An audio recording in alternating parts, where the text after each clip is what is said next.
It's so good to be with you here this morning and to share discoveries that I have made in the last few years of my life. But before I say that, I want to talk a little bit very quickly about why we sang the song Spirit of Life. Now, as you know, it's kind of a Unitarian anthem. For those of you that have hung around here much, you know that Spirit of Life is one of our songs. But what I love about that song is it talks about spirit of life, and that takes us right to that Latin root of inspirare. Spirare is spirit, and you know what it means? To breathe life into. All the spirit words, perspiration, respiration, you could go on and on and on. All of those are about the breath of life. And so I requested the song Spirit of Life because that is what this journey is all about. And I'll just say a very few quick words. The slide, please. I'll just say a couple of very quick words about my journey to the breath, which began a little over 3 years ago. I had the opportunity, I was invited to this event out in Minnetonka, and I had no idea what was going on. And I was introduced to this organization called BreathLogic. And BreathLogic was founded by two amazing women, Lori Ellis Young and Nancy Chakrin. And BreathLogic is an organization that inspires breath literacy, which I'll talk about in a second, locally and globally. So what this event was all about was breathing. And like many of you, I'm like, don't I already know how to breathe? Haven't I been doing it for the last 60 plus years? Don't we automatically know how to breathe? We breathe at least 22,000 times a day, breathing in, breathing out, right? 22,000 times a day. So it's like, well, don't we kind of already know how to do this? And it turns out that we really don't know how to breathe. Most of us don't know how to breathe in a way that enables us to enrich our lives. So that's what we're going to talk about this morning, is how that journey works. BreathLogic, by the way, we are an organization, a 501c3, and we are an organization that goes and teaches intentional mindful breathing in business places. We work a lot with nurses. We work with a lot of kids groups. We work with business, corporate leaders. We work in doing workshops with just folks like us. And so I had the opportunity to, within a month of the, next slide, please.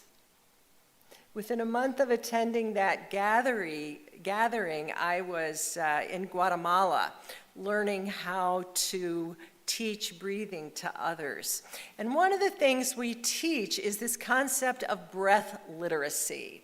Now, we know all about literacy, right? Literacy means that we are literate in something. We have wisdom, we have a skill, we have learned, whether it's to read, whether it's literacy in the visual arts, information literacy, tech literacy, scientific literacy, and all. And Lori Ellis Young, the co-founder of BreathLogic, said, we need breath literacy. We need skills in how to maximize, and next slide please, the amazing power of, next slide, there we go, to breathe as if your life depends on it, because it does, right? So real quickly, the brain, the heart, and the breath go into a bar. And they're in the bar, and they're saying, especially the heart and the brain are going, we need to clear this up. Which of us is the most important? And so the brain pipes up immediately and says, I am the most important. All my beautiful brain cells, we keep the engine of your body moving. All feeling, all mindfulness, everything comes from the brain. And the heart says, oh, dear brain, yes, you are important. You're very important. But where would your brain be without the rich, beautiful blood and oxygen that my heart pumps into and throughout the body so that your brain can work? Where would you be without the heart? The pump would stop. And they're like, oh, yeah, well, we know that both of us are more important than the breath. I mean, give me a break. What does breath do? And breath says, and walks out. The breath walks out the door, and what happens? Right? Yeah, the heart's going, and the brain's starting to really feel the pinch. And they immediately go, well, okay, breath, you are the most important. Brain, you are the connector. You are the source of life that keeps us moving.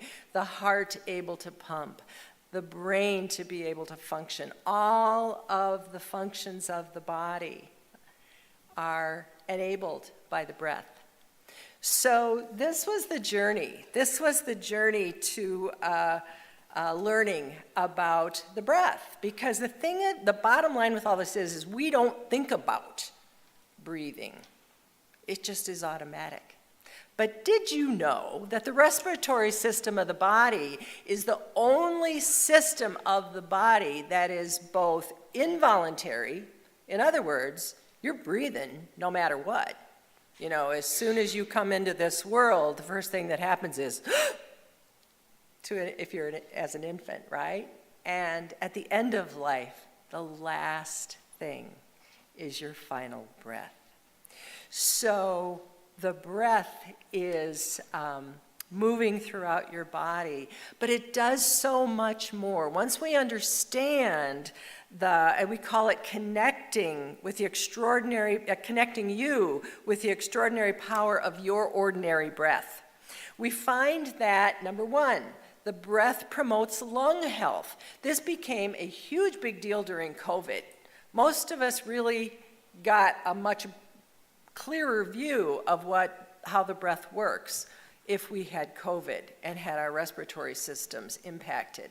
I don't know if you saw this in how we were caring for people with COVID. One of the things they started to do was put people on their stomachs, people that were really suffering. You know, they put people on their stomachs and did what's called back breathing. Did you know you could breathe into your back lungs? You can if you intentionally, mindfully deepen your breath to the point that you're expanding the lung capacity. That is our goal, to expand, if you care about your lungs, expand lung capacity. And deep, mindful breathing is how we expand lung capacity.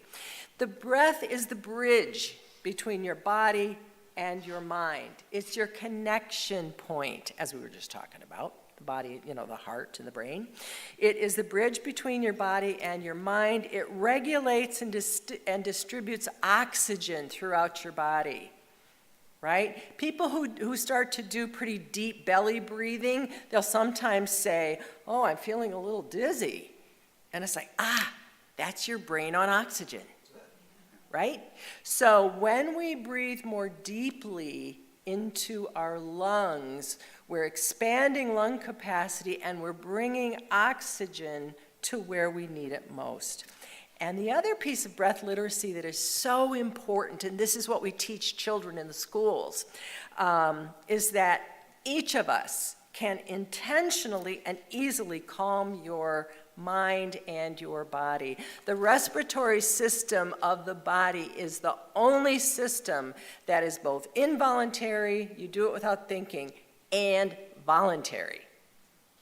So when we say breathe as if your life depends upon it, because it does, is that we can intentionally shift how we feel in our bodies by the way that we breathe. There's a term that's come up, and many of you are probably familiar with this. You know, we all know lifespan, right? Lifespan are those years from birth to death. That's your lifespan. The other term that's come into meaning as we have expanded, did you know that we have more than doubled our life expectancy? Just in the last 40 to 50 years. We have doubled life expectancy, which means that we may live longer than we feel good in our bodies. It's called health span. So we have lifespan and we have health span. And it's a real problem, and this is a real issue in our nation and throughout the world, if lifespan is longer than health span. Because if your health span runs out, you spend whatever time you have left on this earth kind of being sick, feeling miserable, not being able to do what you want to do, go where you want to go, and so on. So the question is, and medical science has like expanded our lifespan so much, you know, is like, what can we do?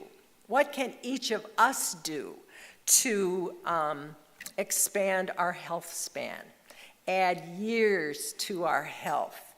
And what we know and what research is showing over and over and over again is that the breath can impact many, many parts of your body and your brain and all of the beautiful systems within that to help us feel better, live better. Let me give you some examples.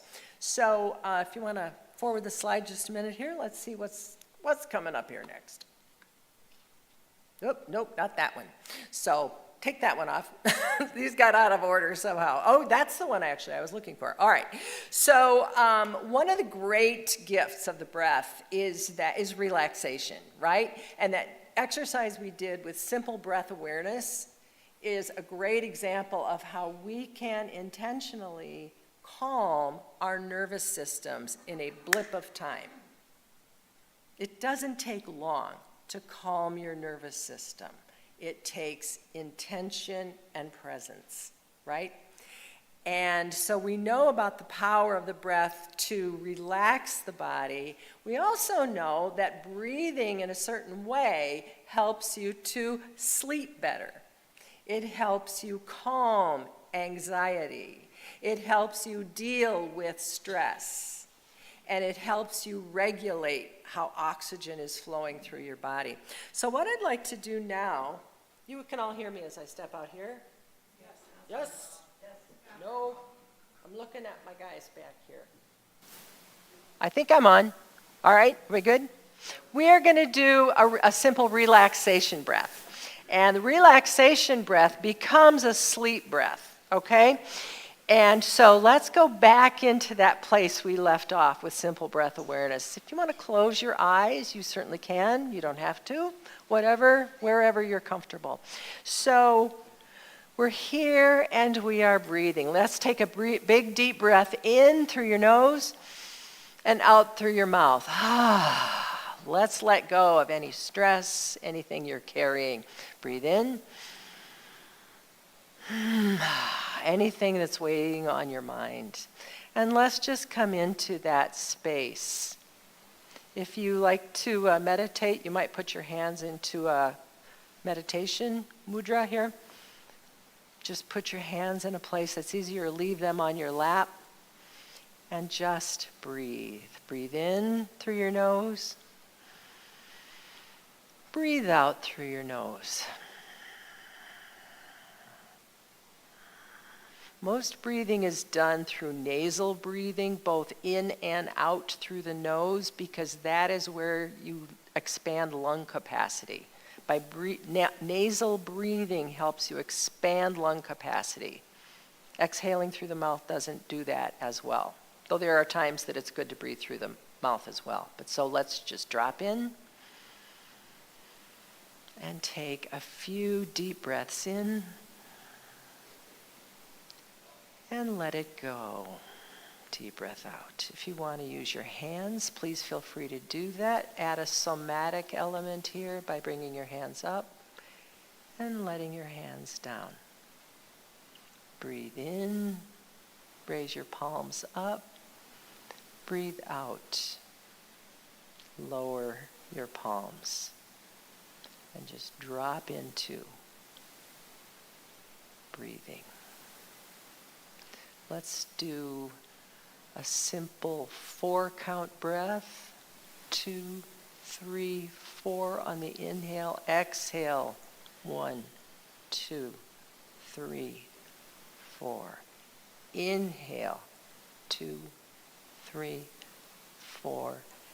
Exhale. 2, 3, 4. Inhale. 2, 3, 4. Exhale. 2, 3, 4. Let's drop into deeper relaxation by breathing in for 2, breathe out for 4. The relaxation breath, you double the length of the exhale. So let's breathe. 1, 2, in. 1, 2, 3, 4. Exhale. Inhale. 1, 2. Exhale. 2, 3, 4. Inhale. I'm going to change the count to 3, 6. Inhale. 1, 2, 3. Exhale. 1, 2, 3, 4, 5, 6. One more time. Inhale. Let you count on your own. Exhale. Double the length.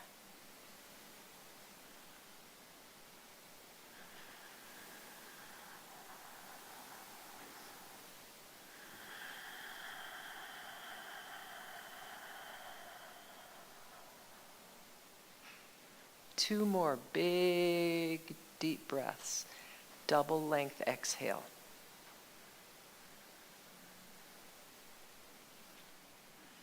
You want to open your eyes?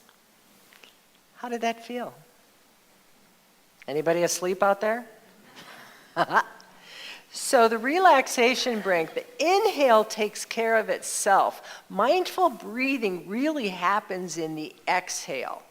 If you're exhaling deeply and long, really trying to empty out your lungs, okay, and especially diaphragmatic breathing, which is belly breathing, those of you that study yoga, you know about diaphragm, and singers know about diaphragmatic breathing, where we are breathing out and our bellies actually go out on the inhale, and then they contract on the exhale.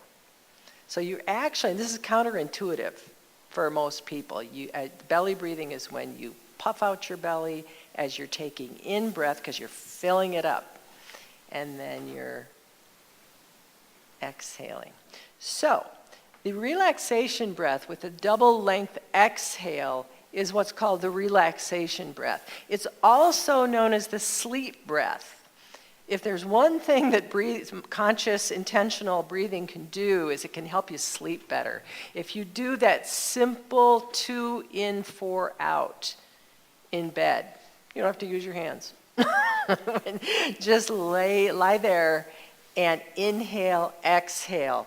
That's the sleep breath. Give it a try tonight and see if it can help you fall asleep or if it can help you stay asleep. If you wake up, just do a quick inhale, exhale. Okay. Next, I want to talk a little bit about stress, because stress, and next slide, please, the blue stressy looking one. Yeah.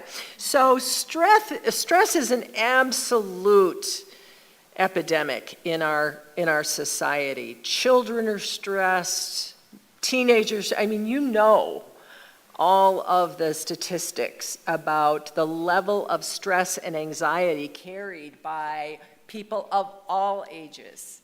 right?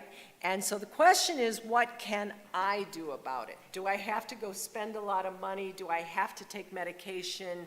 Do I have to have a coach that'll help me figure out my stress, or a psychologist that'll help me deal with my anxiety? All of those things are good, and one thing we always say is we are not medical people. Those of us that teach breathing and bring it to others. We are not medical people, and nothing I'm saying here will replace anything that your doctor would tell you in treatment.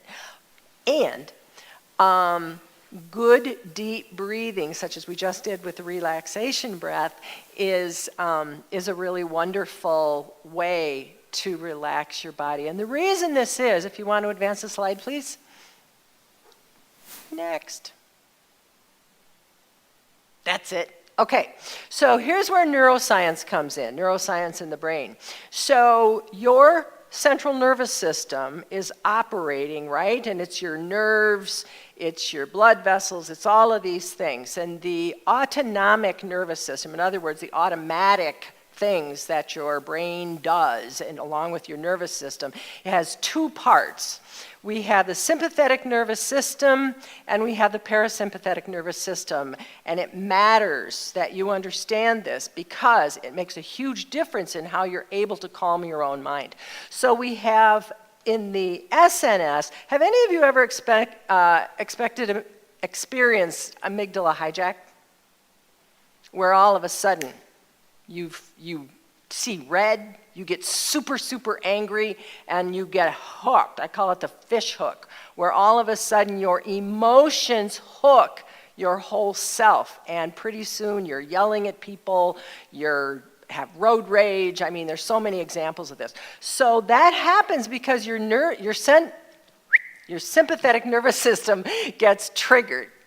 All right, and when your sympathetic nervous system gets triggered, we automatically, absolutely every time, start to breathe more shallowly. That's the first thing that happens. If you get triggered with anger, rage, unfairness, your kids, I mean, there's a lot of things, right? The first thing that happens, you start to go, chest breathing. Okay? Chest breathing is incredibly damaging to your body and your nervous system because if you get locked into chest breathing, you lose control of your nervous system and you act in rage. This is the ancient fight or flight, right? This is the ancient fight or flight response to the body. It's centered in your amygdala and the limbic system, reptilian part of your brain. The other side is the parasympathetic, and this is when we are, like in that beautiful relaxation you were doing, right? This is when we are calm. It's called the rest and digest. So this is the difference between fight or flight, rest and digest, okay? Your parasympathetic nervous system is necessary for long-term breathing. It's centered in the neocortex. In other words, your places executive decision-making, good judgment, all of that happens in the neocortex of your brain. And when you're in fight or flight, you lose access to your center of good judgment and good thinking, right? So what we know is that the breath is the bridge between the fight or flight and the rest and digest. You can calm your own brain, your own mind, your own body. You have the power within you to calm yourself and come back to center. Come back to rest and digest, where you can think well, make good decisions, probably apologize for what a jerk you were under the fight or flight part. Right? So you come back to do this, and we do it through the breath. That good relaxation breath is the fastest way to do it. And you can go anywhere. If you feel yourself starting to slide into fight or flight, you can come back just by taking. You remember the old thing they used to tell you? Take a deep breath. Take a deep breath. Count to 10. All of those old sayings actually are about giving your brain a chance to get reconnected to your neocortex. So this is the power that each of us has. And I want to do a breath practice to close out this part of our conversation. It's called the bip-bop breath. And the bip-bop breath, we're going to go right back to where we've been. Next slide, the bip-bop breath slide. There we go. This is the bip-bop breath. And so the bip-bop breath says, breathe in peace, breathe out pain. When we are in real psychic pain, and by the way, physical pain, breathing is very, very helpful for dealing with, let's say, legs, if you have restless leg or if you have neurologic pain in your body, okay? This kind of breathing can be very helpful. Let's do it together. We breathe in peace. Inhale. We breathe out pain. Let's do that again. We breathe in peace. On the inhale, we breathe out pain. We're reprogramming, by the way. All you neuroscientists out there and psychologists, you know this about reframing. This is a way to reframe, get out of your rut of harmful thinking. So we breathe in peace. We breathe out pain. We breathe in love. We breathe out fear. We breathe in acceptance. We breathe out intolerance. We breathe in serenity. We breathe out worry. If you'd like to move your hands somatically like we're doing here too, this can be helpful. So you breathe in what you want more of, and you breathe out what you're ready to let go of. Not pushing it away. We never push it away because what we resist persists.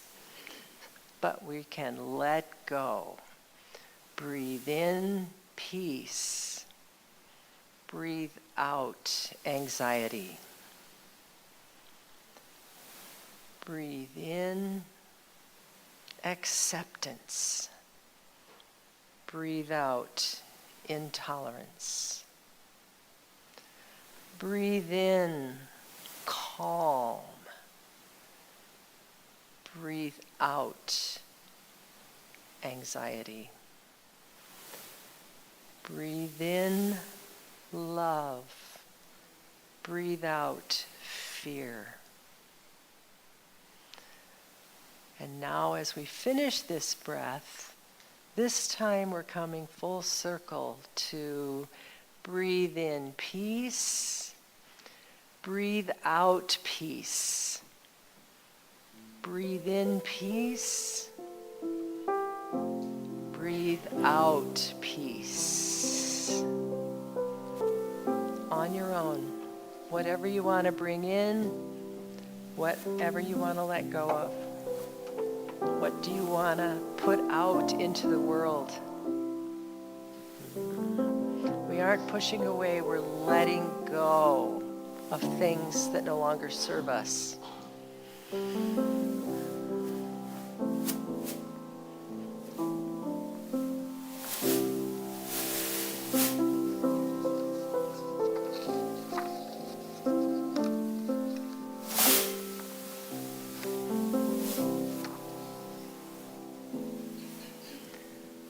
Can I see the next slide, please? So before I complete this talk, just because I'm a reference kind of a person, this is a book that was written by Lori Ellis Young and Dr. George Ellis. They are co-founders, again, of BreathLogic, and they wrote this beautiful book a couple of years ago. They have a really important story to tell. Dr. George is a psychologist who works with victims of trauma, specifically war around the world. They have lived and worked in Ukraine. They spent 5 years in Ukraine after the annexation of Crimea. He worked for a non-governmental organization, and he teaches psychologists how to use tools to heal trauma. And once the Ukraine war got going last year, he and Lori started up a Zoom-based training system. They meet with a group of Ukrainian psychologists every week, and they actually use the breath a lot, along with Dr. George's other tools that he uses. And so, and Dr. George has said that he would be happy to talk to our Ukrainian refugees when they come, because they lived in the country, they have a lot of experience with that and are continuing to do that work. So our website, www.breathlogic.org, is a resource for us, and I'm going to turn it back to Kelly as we close out. Thank you.